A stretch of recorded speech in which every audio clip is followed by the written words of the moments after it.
Hi, my name is Chucky Yong, so from the team N. So my job is making the car detect a vehicle in front and avoid crashing to the police car. So this is very important before hitting the police car is an instant game over. So let me explain my code first. So actually the problem is very simple. So before that, the car only avoided the police car if it clearly saw its red and green light. So actually, we don't have this feature before. So if the car, I mean the AI don't see them, the car drove straight into it and we get a game over. So I built a detector for this. So it worked in three steps. Okay. So first one I did that. So I take the front camera image and lock only at the bottom part. So I convert it to the HCV color.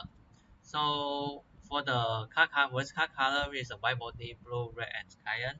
So the process is I find color blobs and measure how big they are and how close. So bigger and closer means more dangerous.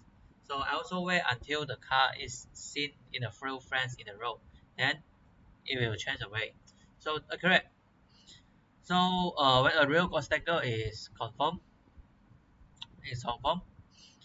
the real obstacle is confirmed.